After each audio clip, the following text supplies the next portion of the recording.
Let's check in on the markets. Asian equities rose, boosted by Hong Kong and Chinese stocks, while the dollar was set for its best week in more than a month as investors priced in the prospect of the Federal Reserve's taking interest rates above 5% next year. The rand strengthened in early trade as the dollar pulled back slightly, with investors globally awaiting U.S. payrolls report for further clues on the Federal Reserve's rate hike trajectory.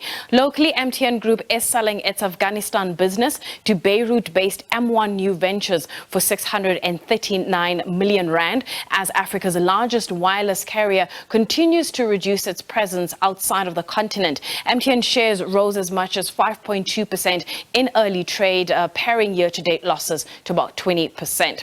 But to talk to us about the latest market developments and also look back at the week that was, we are joined by Verv Govender from Rand Swiss. Verv, thank you so much for your time.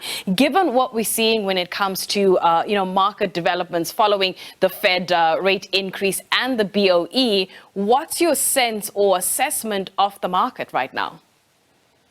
Well, the BOE, I think, coming out and saying that the market is being too aggressive in terms of its forecast, I think it's probably going to be a mistake going forward. I mean, the Bank of England told us, despite the history of the UK and so on, is a follower of the Federal Reserve, just like we in South Africa are a follower of the Federal Reserve.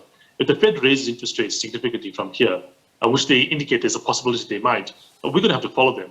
Look what happened to the UK yesterday. Even though they raised rates by 0.75%, the fact that they came out and said, you're not going much higher than here, caused the pound to weaken by 4 cents against the dollar. That's effectively like a 3.5% basically weakening of their currency versus the dollar. That means everything in the UK that's denominated in dollars, be it oil, be it raw materials, some international commodities like chips and so on, are suddenly 3.5% more expensive because of the fact the currency is weaker, causing inflation, meaning that down the line this inflation may result in higher interest rates anyway. If you don't follow the Fed, you're going to be in real trouble. Countries that are trying to buck it, for instance, Turkey, it goes up to that currency. The inflation rate, I think, is over 80% at the moment. It's 80, not 18. Their currency has gone from 3 to the dollar to like 18 plus to the dollar in a period of about 6 years. You can't buck the Fed. If the Fed is raising, you've got to be following reasonably close. On that note, then, it was a similar conversation we were having yesterday. What does that mean then for the Reserve Bank? Does November 24th then signal 100 basis points, or what does it mean then for our Reserve Bank? Look, I don't know if you have to go ahead of it unless the market's expecting it. But if you don't do what the market expects, you're going to find that the rand will weaken. The rand weakens, suddenly fuel is more expensive, so inflation is higher, you'll raise it anyway. So it's better to get ahead of the curve than behind it. And inflation is an important thing that it has. It's kind of like a snowball momentum kind of effect happening. If you stop it at the start, it's easy. If you let it run around for like a few months, a few years, it suddenly becomes much more difficult to stop it, like a car rolling down a hill. So what you need to do is you'd rather be ahead of the curve than behind it. So if you have to take more action now, precautionary wise, than trying to like drip it out, I think that's probably a better idea than trying to just basically wait and see what happens. So I'd be basically going on the side of a more aggressive policy than not. Let's look back at the week that was. Key themes that stood out for you. Well, of course, the Fed. That's the number one thing. Then there's these rumors from China, and you saw the responses from the market around it. Even today, we are seeing our market up strongly because of things like Tencent rising 7%. And this seems to be based on some rumors out of China that they're relaxing their COVID zero policy, which has been one of the most self-inflicted wounds in history, what the Chinese are doing around COVID at the moment. And I also think that obviously today we have the non-farm payroll numbers coming out, which are going to be a key indicator of what's happening with the U.S. economy. We've had JOLTS, job openings numbers. We've had the ADP numbers come out. We've had those numbers showing that the U.S. Job market is a lot stronger than you would anticipate, which is actually a negative because the Federal Reserve wants the economy to get slower, wants more unemployment in order to fight inflation. And if there's low unemployment, the economy is still growing quite nicely, like it's over 2% at the moment in the U.S. It's just going to mean that they're going to have more interest rate hikes to basically slow things down. Speaking of rumors, and let's stay with China for a bit. Earlier this week, there was newspaper reports that, rumors that a state-owned Chinese company is in talks with Naspers to buy their Tencent shares.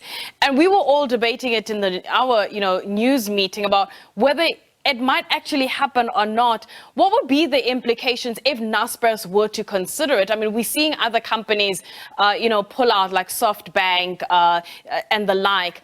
What would that look like? Or do you believe that perhaps they might just reduce just a little bit as opposed to sell an entire stake?